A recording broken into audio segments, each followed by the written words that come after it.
नन्हो शिव प्रसाद सिंह। संवेदना पक्ष। नन्हो शिव प्रसाद सिंह की बहुचर्चित कहानी है। इस कहानी की मूल समस्या विवाह में होने वाली छल प्रपंच तथा उससे स्त्री का भविष्य बिगड़ने की है। नन्हो गरीब घर की लड़की है। उसके रिश्ते के लिए राम सुभग को दिखाया गया था जो कि काफी सुंदर था, किंतु छल पूर्वक उसका विवाह राम सुभग के बड़े भाई मिश्री लाल से कर दिया गया। मिश्री लाल एक पैर से लंगड़ा और दिखने में अत्यंत बदसूरत था।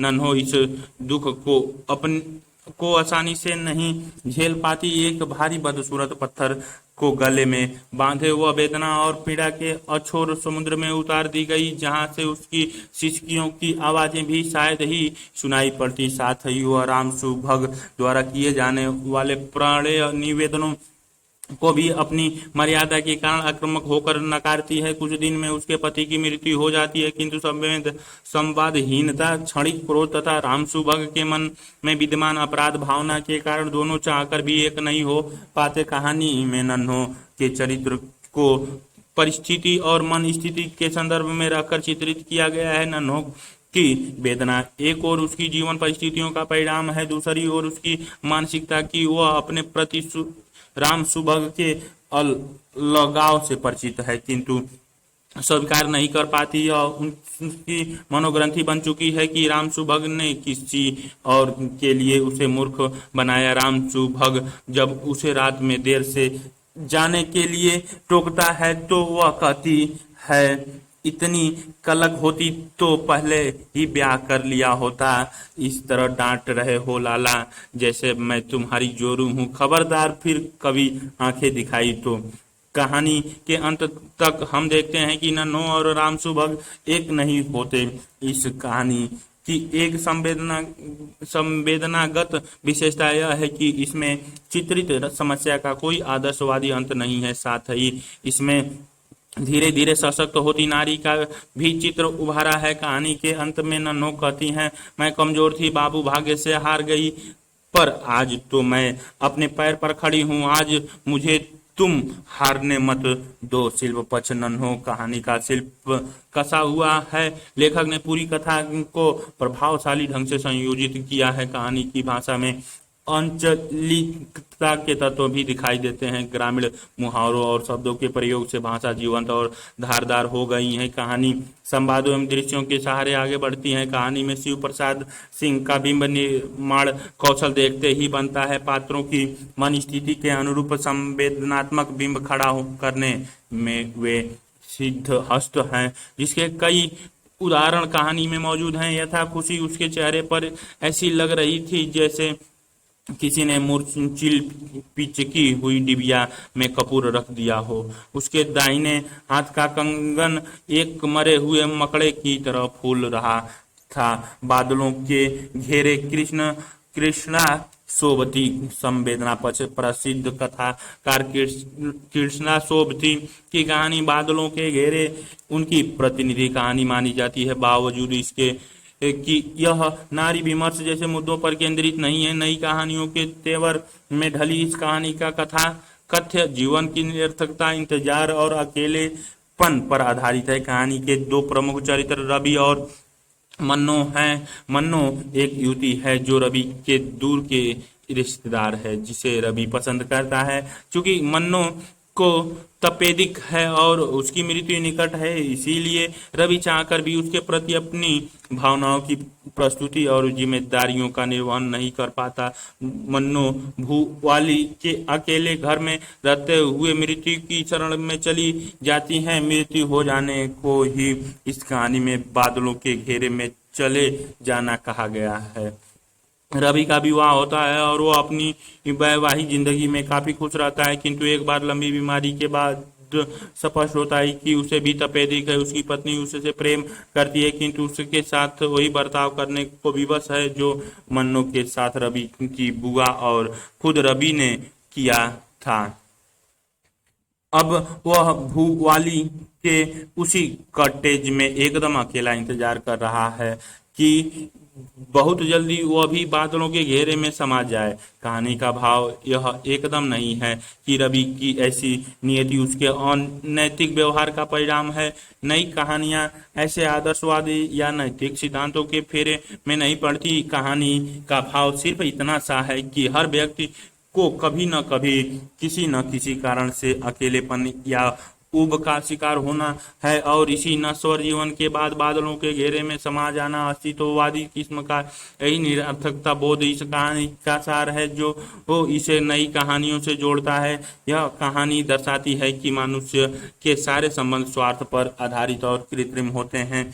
इसी का परिणाम है कि रवि को जब अपनी पत्नी के साथ की सर्वाधिक जरूरत है वह उससे नाता तोड़ लेती है और उसे अकेले मारने के लिए छोड़ देती है। यह कहानी पारंपरिक विवाह संस्था की सार्थकता पर भी प्रश्न चिन्ह उपस्थित करती है। यह कहानी स्थापित करती है कि विवाह संस्था के अंतर्गत पति पत्नी का प्रेम स्वाभाविक नहीं होता, इसीलिए परिस्थितिगत सुविधा असुविधा के अनुरूप वह परिवर्तित होता रहता है। यह कहानी सहज रूप में उत्पन्न प्रेम की सार्थकता के पक्ष में भी खड़ी दिखाई देती है। इसी का परिणाम है कि रवि मन्नो के प्यार और यहाँ तक कि उसकी बीमारी को भी अपने भीतर उतार लेता है। अन्य नई कहानी आंदोलन की कहानियों परिंदे, तीसरी कसम, नन्हो आदि की तरह बादलों के घेरे में भी प्रेम अपनी परिणति तक नहीं पहुंच पाता है और पीड़ा का रूप ले लेता है। शिल्प पक्ष बादलों के घेरे नई कहानी के विशिष्ट शिल्प विधान का प्रतिनिधित्व करने वाली कहानी है। इस कहानी में कृष्ण सोबती का शिल्प सामर्थ्य दर्शनीय है। बादलों के घेरे शिल्प की एक महत्वपूर्ण विशेषता उसमें निहित दृश्यात्मकता है। स्थिर और गतिशील दोनों प्रकार के दृश्य गढ़ने में कृष्ण सोबती की कहानी कला देखते ही बनती है। स्थिर दृश्य का एक उदाहरण दृष्टव्य है। मन्नो की बड़ी बड़ी आंखों की घनी पलकें न उठी न गिरी, बस एकटक बुआ की तरह और देखती गई। कृष्ण सोबती व्यंजनापूर्ण भाषा को गढ़ने में भी सिद्धहस्त है। उदाहरण स्वरूप अपने तो कपाट बंद हो गए हैं, बस इतना ही चाहती हूँ यह कपाट उनके लिए खुले रहें जिनसे बिछुड़ कर मैं अलग आ पड़ी हूँ। बादलों के घेरे की भाषा की एक महत्वपूर्ण विशेषता इसमें निहित प्रतीकात्मकता है। कहानी के शीर्षक में भी यह प्रतीकात्मकता देखी जा सकती है।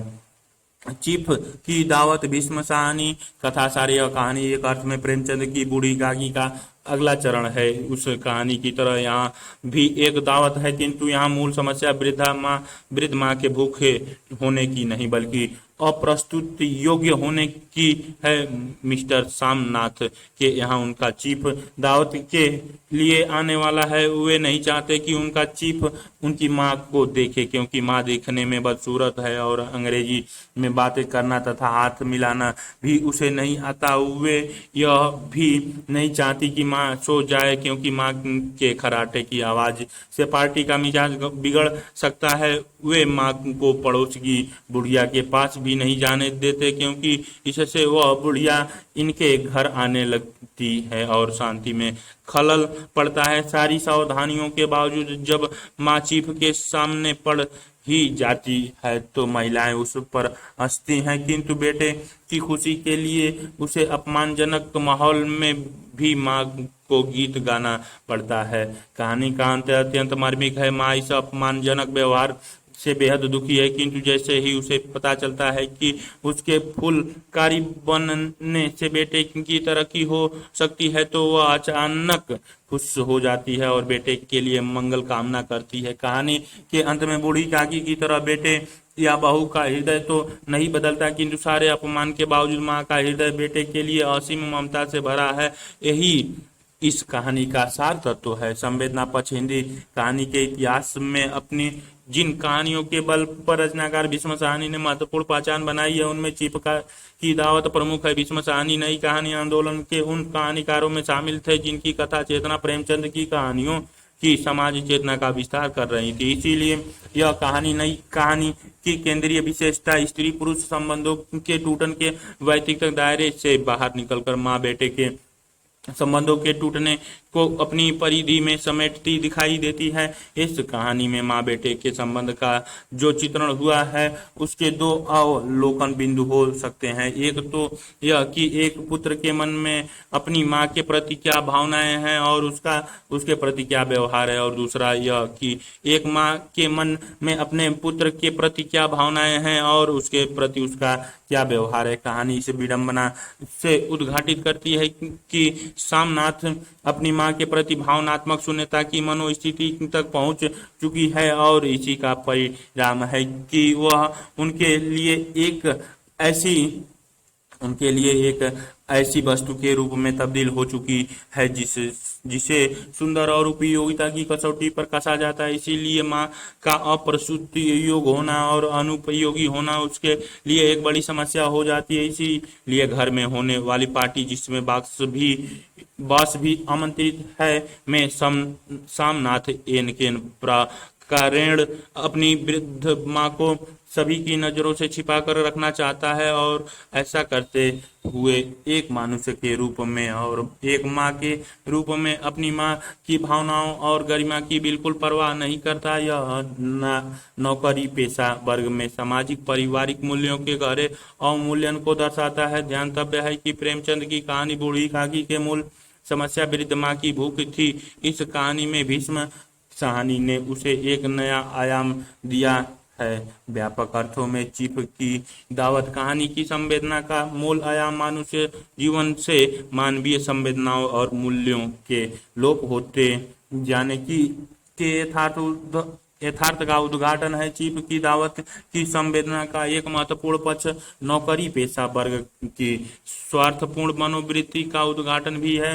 अनेक प्रकार की लिप्साओं में डूबा नौकरी पेशा वर्ग का व्यक्ति किसी भी प्रकार तरक्की कर अपनी सुविधाओं एवं संपत्ति में बढ़ोतरी करना चाहता है। यह आधुनिक जीवन का एक विद्रूप पक्ष है जिसे भीष्म साहनी ने सामनाथ और उनके बासकामा के प्रति व्यवहार से व्यंजित किया है। एक और सामनाथ है जो पहले माँ को अपनी पदोन्नति में बाधक समझकर उन्हें अपने बास की नजर में छिपाना चाहता है, और फिर यह जानकर कि वह तो उसकी पदोन्नति में साधक हो सकती है उसकी खुशामद कराता है और उसके मातृ हृदय के प्रेम का स्वार्थपूर्ण दोहन करता है। उसका बास भी माँ की कला से परिचित होने पर अपने घर की सजावट हेतु उनका इस्तेमाल करना चाहता है। कहानी एक और स्वार्थ में अपनी जननी तक को तिरस्कृत करने वाले पुत्र का चित्र उपस्थित करती है, तो दूसरी ओर पुत्र की तिरस्कार पूर्ण व्यवहार से व्यथित लेकिन फिर भी पुत्र प्रेम से अप्लवित मातृ हृदय का जो पुत्र की पदोन्नति की संभावना जानकर उसे इस हेतु असीम दुआएं देने लगती हैं। शिल्प पचन चीप की दावत कहानी का शिल्प नई कहानी के सामान्य शिल्प विधान से अलग है। वह प्रेमचंदनीय कथा परंपरा के निकट है। इस कहानी में भीष्म साहनी ने पारदर्शित और सहज भाषा का प्रयोग किया है। संवाद कथा की को गति देते हैं। इस कहानी में कहानीकार ने अति नाटकीयता का भी सहारा लिया है, किंतु अति नाटकीयता कहानी को कमजोर नहीं करती और उसे यथार्थ से दूर नहीं ले जाती, अपितु यथार्थ को तीक्ष्ण रूप में उभारने तथा उस पर तल्ख व्यंग करने में महत्वपूर्ण भूमिका निभाती है। दूध और दवा मार्कंडेय संवेदना पक्ष दूध और दवा मार्कंडेय की प्रसिद्ध कहानी है जो अपनी चेतना प्रवाह शैली और अमूर्त कथानक के कारण पारंपरिक कथा पाठक के लिए गंभीर चुनौती पेश करती है। कठिन प्रतीकों में कही गई यह कहानी बुनियादी तौर पर एक लेखक के जीवन संघर्ष को उभारती है। कहानी का मुख्य चरित्र एक साहित्यकार है जिसका पत्नी और 2 बच्चे मुन्नी और रन्नकू उसके परिवार में शामिल हैं। वह व्यक्ति बहुत बड़ा और महान लेखक बनना चाहता है, किंतु जिंदगी की छोटी छोटी जरूरतें उसे लेखन कर्म में तल्लीन होने ही नहीं देती। उसकी पत्नी और बेटी दोनों की आंखों में एक गंभीर रोग है जिससे उन्हें छटपटाना पड़ता है और उनके दर्द को देखकर लेखक स्वयं को असहाय महसूस करता है। वह कोशिश करता है कि उन पर कम ध्यान दे, क्योंकि ज्यादा सोचते ही उसे अपनी आर्थिक लाचारियां कचोटने लगती हैं। इस पारिवारिक संकट के बीचों बीच लेखक ने कुछ गंभीर वैचारिक प्रश्न उठाए हैं। जैसे वह बार बार लिखता है कि स्त्रियां और मजदूर मालिकों को क्यों ओढ़े हुए हैं। यह कथन इस बात का संकेत करता है कि पति का साहित्यकार न हो पाना जितनी बड़ी समस्या है, उससे कहीं गंभीर समस्या यह है कि पत्नी अपने और अपने बच्चों के लिए एक साधारण स्तर का जीवन भी उपलब्ध नहीं कर पाती। विश्लेषण के इसी गहरे बिंदु पर लेखक समझता है कि स्त्रियां और मजदूर एक जैसी स्थिति में हो और जीवन की बुनियादी जरूरतों ने उनके भीतर की प्राण शक्ति और विद्रोह चेतना को दबा रखा है। कुल मिलाकर दूध और दवा अर्थात जीवन की सबसे बुनियादी जरूरतें कैसे वंचित व्यक्ति से उसका व्यक्तित्व छीन लेती हैं, यही इसका प्रतिपाद है। शिल्प पक्ष अगर कथानक का टूटना, उसका अंतर्मुखी विश्लेषणात्मक और घटना विहीन हो जाना नई कहानियों की निरर्थकता विशेषता है, तो यह कहने में कोई हर्ज नहीं कि शिल्पगत स्तर पर दूध और दवा इस संकलन की बाकी कहानियों की तुलना में नई कहानी आंदोलन का ज्यादा ठोस प्रतिनिधित्व करती है। इसका नाम भी अत्यंत प्रतीकात्मक है, गुलकी बन्नो। धर्मवीर भारती संवेदना पक्ष हिंदी की नई कहानी धारा के प्रमुख कहानीकार धर्मवीर भारती की कहानी गुलकी बन्नो भारतीय समाज में नारी की दयनीय स्थिति का यथार्थपूर्ण और तल्ख चित्रण करने वाली कहानी है। गुल्लकी बन्नो निम्न वर्ग की एक ऐसी नारी है जो एक और अपने पति द्वारा उपेक्षा और प्रताड़ना का शिकार होकर परित्यक्त की जाती हैं, तो दूसरी ओर अपने घर वापस आने पर अपने समाज के लोगों द्वारा उपेक्षा, प्रताड़ना और शोषण का शिकार होती हैं। उसके विवाह के बाद उसके घर पर गिद्ध दृष्टि टिकाए लोग उसकी वापसी को अपने स्वार्थ पूर्ति में बाधक पाकर उसके जीवन को दुष्कर बनाने में कोई कसर नहीं छोड़ते हैं। इस कहानी में धर्मवीर भारती गुलकी बन्नो के रूप में ऐसी स्त्री का चित्र खड़ा करते हैं जो एक और आर्थिक रूप में विपन्न होने की दंश भोगती है, तो दूसरी ओर स्त्री होने का उसकी दयनीय स्थिति को उसका दोहरा जीवन संघर्ष और दयनीय बना देता है। उसे जिंदा रहने के लिए एक और भौतिक धरातल पर जूझना पड़ता है, तो दूसरी ओर भावनात्मक धरातल पर पति के द्वारा मानसिक शारीरिक प्रताड़ना झेलने के बाद जबकि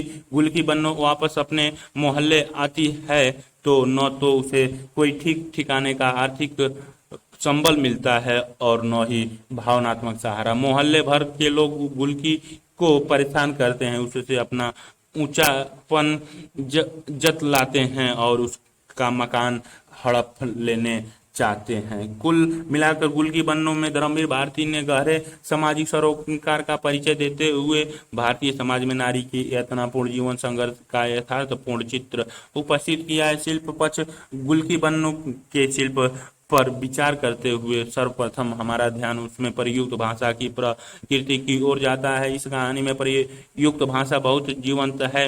इसका सबसे बड़ा कारण उसमें प्रयुक्त लोक भाषा है। लोक भाषा का बहुत ही सर्जनात्मक प्रयोग इस कहानी में दिखाई देता है। तोर पेट में फोनो गिराफ अलियान बाग का जौन भिनसार भावा की तान तोड़े लाग। इस उदाहरण में ग्रामीण बोलियों में अंग्रेजी शब्दों के स्थानीकरण की प्रवृत्ति भी देखी जा सकती है। गुलकी बन्नो की भाषा में कई स्थानों पर गुदगुदाने वाली भाषा का प्रयोग भी दिखाई देता है। उदाहरण स्वरूप, मिरवा की आवाज सुनकर जाने कहां से झबरी कुतिया भी कान पूछे झटकारते आ गई और नीचे बैठकर मिरवा का गाना बिल्कुल उसी अंदाज में सुनने लगी जैसे हिज मास्टर्स वॉइस पर तस्वीर बनी रहती है। गुलकी बन्नो के रचना शिल्प की एक महत्वपूर्ण विशेषता उसमें निहित नाटकीयता है। इस नाटकीयता को इस कहानी में दृश्यों और संवादों के स्तर पर देखा जा सकता है। कहानी का आरंभ ही मोहल्ले के दृश्य से होता है। इसके अलावा कहानी में बच्चों का जुलूस निकालना, उनके तरह तरह के खेल, उनकी शरारतें आदि दृश्य रूप में वर्णित हैं। धर्मवीर भारती ने इस कहानी को संवादों के माध्यम से भी आगे बढ़ाया है। संवाद कई बार कथा की शिथिलता को तोड़कर उसे गति देने का काम करते हैं, जो गुल की पन्नों में भी दिखाई देता है। भोला राम का जीव हरिशंकर परसाई कथा सागर यह एक व्यंग कहानी है जो प्रशासनिक भ्रष्टाचार पर चोट करती है। उसके प्रमुख चरित्र भोला राम को रिटायर हुए 5 साल हो गए हैं, किंतु अत्यंत निवेदन के बावजूद उसे पेंशन नहीं मिली, क्योंकि उसने रिश्वत नहीं दी है। कहानी इस व्यंग के साथ समाप्त होती है कि भोला राम की मौत के बाद उसकी आत्मा अर्थात उसका जीव यमराज के पास न जाकर पेंशन ऑफिस में छिपकर अपनी पेंशन का इंतजार करने लगता है। संवेदना पक्ष नई कहानी को स्त्री पुरुष संबंधों के दायरे से बाहर ले जाकर उसकी संवेदनात्मक परिधि को विस्तृत करने वालों कहानीकारों में हरिशंकर परसाई का महत्वपूर्ण स्थान है। उनकी कहानियों में राजनीतिक भ्रष्टाचार एवं सामाजिक विद्रुताओं के प्रति तीक्ष्ण एवं तीखी आलोचनात्मक व्यंग दृष्टि लक्षित होती है, जो उन्हें एक अलग ही पहचान देती हैं। भोला राम का जीव ऐसी ही कहानी है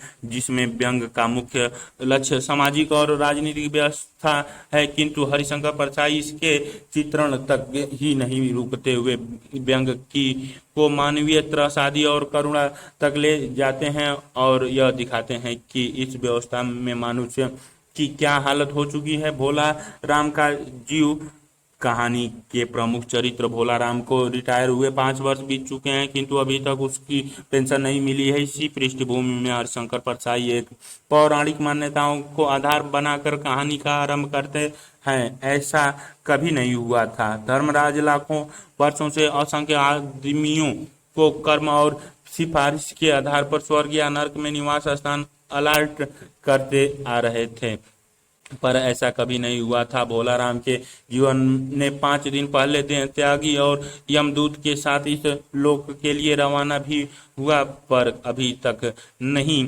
पहुंचा। इस स्थिति का कारण भ्रष्ट दफ्तरी तंत्र में फंसी भोला राम की पेंशन की फाइलें हैं। इसमें वह बुरी तरह जकड़ा हुआ है और उसे मुक्ति का कोई रास्ता नहीं दिखाई देता है।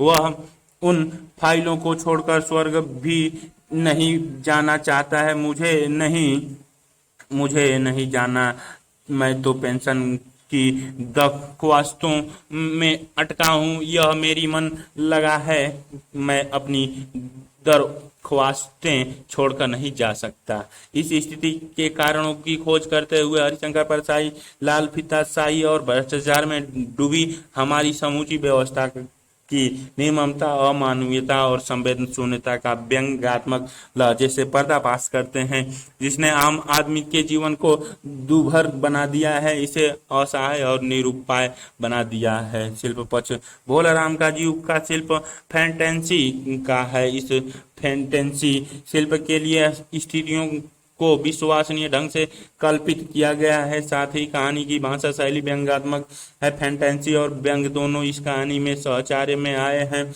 इसके कारण फैंटेसी में यथार्थ के दब जाने का खतरा नहीं है, बल्कि अपनी व्यंग्यात्मक बुनावट के कारण यह यथार्थ को गहराई के साथ उभारने के समर्थ हुआ है।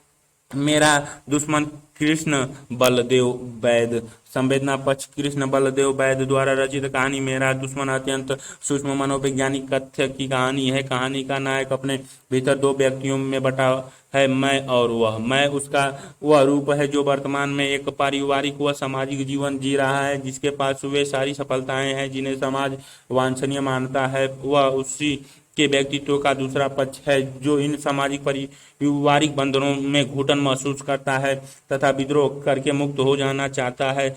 सिगमंड फ्रायड की भाषा में कहें तो मैं उसका ईगो है और वह उसका इड है।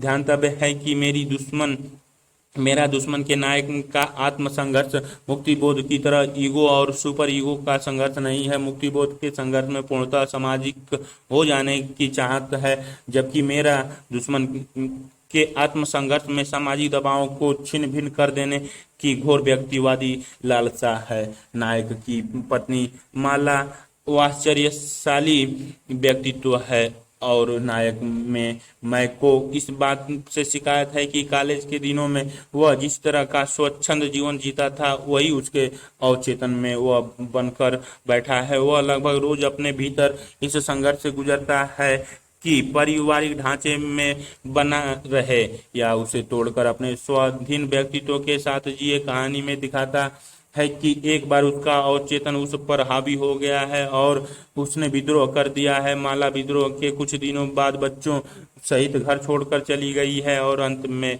भी वह इसी पशुपेश में है कि अपने भीतर के मैं की जिंदगी में लौट जाए या इस मौके पर फायदा उठाते हुए वह के रास्ते पर ही चल पड़े।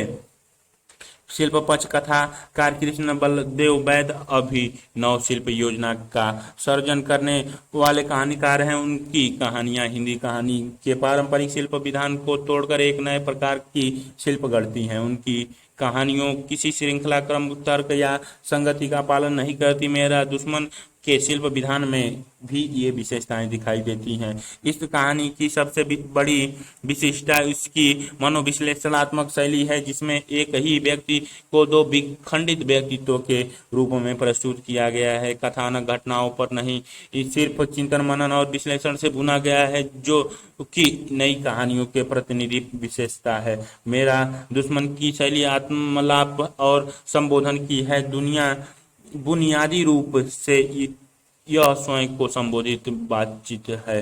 कहानी की भाषा की प्राकृतिक और अभिधात्मक नहीं है, बल्कि प्रतीकात्मक और व्यंजनात्मक है। उर्दू और अंग्रेजी शब्दों से भरी हुई भाषा का प्रवाह बेहद प्रभावी है। प्रेम प्रेत मुक्ति शैलेश मटियानी। संवेदना पक्ष शैलेश मटियानी की प्रसिद्ध कहानी प्रेत मुक्ति नई कहानी के दायरे को विस्तार देती हैं और शहरी मध्य वर्ग के परिवेश से बाहर निकलकर ग्रामीण परिवेश में अस्पृश्यता जैसी समस्या को उठाती है। कहानी में दो प्रमुख चरित्र हैं, केवलानंद पांडे और किशन राम। केवलानंद पांडे या पांडे जी पुरोहित परिवार से हैं, जबकि किशन राम एक दलित हैं। दोनों की उम्र लगभग बराबर है। पांडे जी को कई वर्षों तक पढ़ने लिखने का मौका मिलता है, जबकि किशन राम कभी लोहार का काम करता है तो कभी पांडे जी का हालिया बन जाता है। उसे शास्त्रों का इतना खौफ है कि उसी के चलते उसका विवाह विफल हो जाता है। उसे जिंदगी भर खाने को ठीक से नहीं मिला है और पांडे जी की ही उम्र का होकर भी वह उनके सामने बूढ़ा हो गया है। उसकी उंगलियां भी टूट गई हैं, क्योंकि न जानते हुए भी उसे लोहार का काम करना पड़ता था।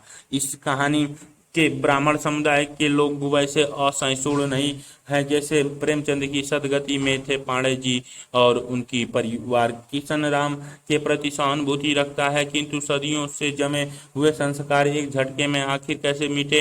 किशन राम को अंतिम भय इस बात का है कि मरने के बाद उसे कहीं प्रेत योनि न मिल जाए और वह पांडे जी से बार बार निवेदन करता है कि वे स्वयं शास्त्रीय विधि विधान से उसका तर्पण करे। पांडे जी उसे मना नहीं कर पाते और वायदा कर देते हैं। कहानी की जटिल समस्या यह है कि पांडे जी को प्रतीत हुआ कि किशन राम मर गया है और वायदा निभाने के लिए जरूरी है कि वे उसका तर्पण करें। उन्हें डर है कि कोई उन्हें ऐसा करते हुए देख न ले। किसी तरह छिप छिपा कर वे उसका तर्पण कर देते हैं और उनको लगने लगता है कि किशन राम की प्रेत मुक्ति हो गई है, पर जैसे प्रेत स्वयं उन्हीं पर आकर चढ़ गया है। तभी सामने से किशन राम आता है तो पांडे जी की जान में जान आती है। मृत्यु किशन राम की सौतेली माँ की हुई थी, न कि स्वयं उसकी। इस कहानी की सबसे दमदार विशेषता यह है कि यह व्यक्ति के भीतर के विचार और संस्कार के द्वैत को बखूबी उघाड़ती है। यह सही है कि समाज के विचार दलितों के संबंध में बदल रहे हैं, किंतु विचार बदलने के बाद भी संस्कारों की मैला को छुड़ाना कितना कठिन होता है, यही इस कहानी का प्रतिपाद है। शिल्प पक्ष इस कहानी में घटनाओं और विवरणों के स्थान पर संवेदनाओं और भावनाओं के माध्यम से कथा का निर्माण हुआ है। भाषा काफी जीवंत है और उसमें ग्रामीण भाषा का पुट मौजूद है। एक उदाहरण दृष्टव्य है, जब तक हाथ पांव चलते रहे, टाइम से पेट की आग बुझना, टाइम से मैले कपड़े धोना, इसीलिए करता रहा कि नहीं कर पाऊंगा तो भौनी छोरी के लिए गाली निकलेगी मुंह से। सबरी रमेश बख्शी द्वारा रचित कहानी सबरी दो भाइयों के संबंधों पर चढ़ी हुई आदर्श की चादर को हटाकर उसे यथार्थ को उभारती है, जिसे प्रस्तुत करने से पारंपरिक रचनाकार बचते रहे हैं। इस कहानी में दो भाई हैं, बड़के और छोटू। संयोग से छोटू को उसी लड़की से प्रेम होता है जिसे कुछ साल पहले बड़के पसंद करता था। हालांकि वह उससे उम्र में काफी छोटी थी। वह लड़की, जिसका नाम खुक्की है, उस मकान मालिक की बेटी है जिसके यहाँ पहले बड़के रहता था और अब अपनी नौकरी के चलते छुट्टा रहता है। दोनों भाइयों में गहरा स्नेह है। सैद्धांतिक तौर पर बड़के को इस बात से दिक्कत भी नहीं है कि छोटू खुकी से शादी करे, किंतु इस समझ के बावजूद वह मन के भीतर गहरी ईर्ष्या भावना से भरा है और लाख कोशिश करके भी उस मनोभाव से मुक्त नहीं हो पाता। कहानी एक ऐसे ही बिंदु पर खत्म होती है जहां छोटू और खुकी एक दूसरे के साथ काफी खुश दिखते हैं, किंतु बड़के उनकी खुशी को देखकर सहज नहीं हो पा रहा है। इस कहानी में प्रभावित करने वाला बात इसका निर्मम यथार्थ है। राजेंद्र यादव ने इस पुस्तक की भूमिका में चर्चा की है कि अगर भाइयों का रिश्ता सचमुच राम लक्ष्मण जैसा नहीं है और वे एक दूसरे के प्रतिस्पर्धी भी हैं, तो कहानीकार को उनकी असलियत ही उभरनी चाहिए। पाठकों को अंधेरे में नहीं रखना चाहिए। सबरी कहानी का नाम भी बेहद प्रतीकात्मक है।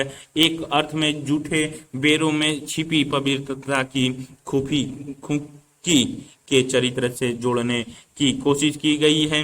कहानी का अंत भी बेरों के प्रसंग से ही हुआ है। वे दोनों बेर खा रहे हैं, मैं उनकी ओर देख रहा हूँ, देखे जा रहा हूँ। बेर मीठे हैं और मीठे ही हैं, मैं जानता हूँ, इसी से चुप हूँ। बदबू शेखर जोशी। यह कहानी मजदूर की नियति को प्रस्तुत करती है। इस रूप में विषय वस्तु की दृष्टि से यह प्रगतिवादी कहानी के नजदीक दिखती है। इस कहानी में मिली के घुटन एवं बदबू भरे माहौल में मजदूरों की दुर्दशा का चित्रण हुआ है। मजदूर को मिल मालिकों द्वारा काम चोर व चोर समझा जाता है। आते समय उनकी तलाशी लेकर उनकी गरिमा का हनन किया जाता है। बात बात पर उन पर दंड लगाया जाता है तथा छुट्टियों का कोई हिसाब नहीं है। बदबू का प्रमुख पात्र वह है जो नया नया मजदूर है। वह मजदूरों के निरंतर हो रहे शोषण को चुनौती देता है, किंतु अन्य मजदूर नौकरी की असुरक्षा के भय से उसका साथ नहीं देते। घोड़े के पीछे वह अफसर के आगे कौन जाएगा, एक आदमी के कारण इतने लोगों का नुकसान हो गया। इस कहानी में बदबू एक प्रतीक है। दिन भर केरोसिन में हाथ डाले रहने के बाद इस नए मजदूर को बदबू महसूस होती है, जबकि पुराने मजदूर उन्हीं हाथों से खाना खा लेते हैं। प्रतीक यह है कि मजदूर किसी प्रकार धीरे धीरे व्यवस्था में निहित जकड़ के शिकार होते हैं और व्यवस्था में विद्यमान विसंगतियां उन्हें नजर आनी बंद हो जाती हैं। सामान प्रयाग शुक्ल की कहानी है। सामान व्यक्ति के वस्तु हो जाने की त्रसादी को व्यक्त करने वाली एक सशक्त कहानी है। इसकी कथा वस्तु सिर्फ इतनी सी है कि एक पत्नी जो कि अपने पति रवि से बहुत डरती है, उससे टेबल क्लॉथ अपनी बहन के घर में छूट गया है। वह लगातार उस क्षण की चिंता में डूबी हुई है कि जब रवि को पता चलेगा और संभवतः वह इस बात को लेकर काफी नाराज होगा। वह लगातार मन ही मन में उत्तर तैयार कर रही है जो वह रवि के प्रश्नों के जवाब में देगी। कभी कभी वह मन को समझाती है कि ज्यादा से ज्यादा रवि कुछ नाराज हो ही तो होगा, किंतु इन विचारों के बावजूद उसकी घबराहट कम नहीं होती। उसे ही याद आता है कि 1 महीने पहले दीवार पर टांगा हुआ शीशा जब उसकी असावधानी से टूट गया था, तब रवि कितना चिल्लाया था और कई दिन तक उसे बताता रहा था कि वैसे सुंदर और कीमती शीशा फिर से खरीद कर लाना कितना मुश्किल है। कहानी में रोचक मोड़ तब आता है जब वह धीरे से रवि को बताती है कि टेबल क्लॉथ वहीं पर छूट गया है। वह आगे सफाई देना चाहती है और डरती है, किंतु इसी बीच रवि का जवाब आता है, यह भी खूब रही।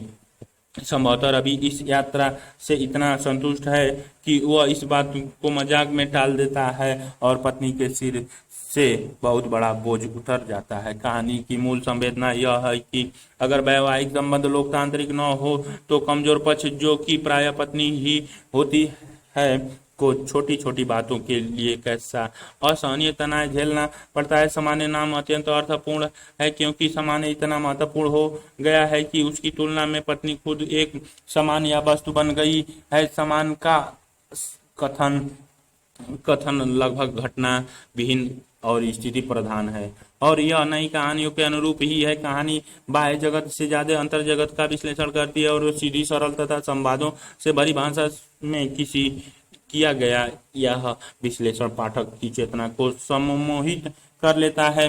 तीसरी कसम फणीश्वर नाथ रेणु। तीसरी कसम उर्फ मारे गए गुलफाम प्रसिद्ध आंचलिक कथाकार फणीश्वर नाथ रेणु की एक रोमांटिक कहानी है, जिसके केंद्र में हीरामन नामक एक गाड़ीवान है। हीरामन के माध्यम से रेणु ने इस कहानी में एक साधारण गाड़ीवान के हृदय की उमंगों और अकेलेपन की व्यथा को बहुत मार्मिकता के साथ उभारा है।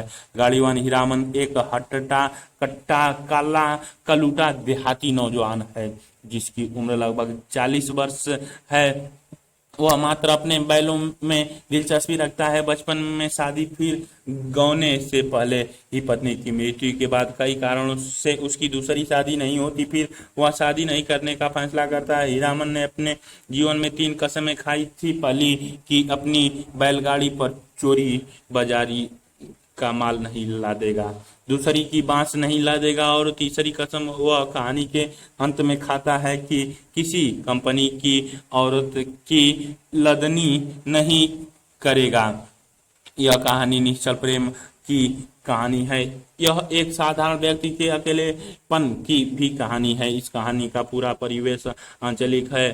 लोक संस्कृति, लोक भाषा, लोक गति आदि का समावेश इसे जीवंत बना देता है। सेलर रामकुमार द्वारा रचित कहानी सेलर एक गरीब व्यक्ति, उसके अभागे बच्चे और कुछ सुंदर सपने की कहानी है। इस कहानी का प्रमुख चरित्र वह है जिसकी पत्नी मर चुकी है। उसका बेटा मुन्नू, जिससे उम्र की लिहाज से तीसरी चौथी कक्षा में होना चाहिए था, आज तक स्कूल गया ही नहीं है।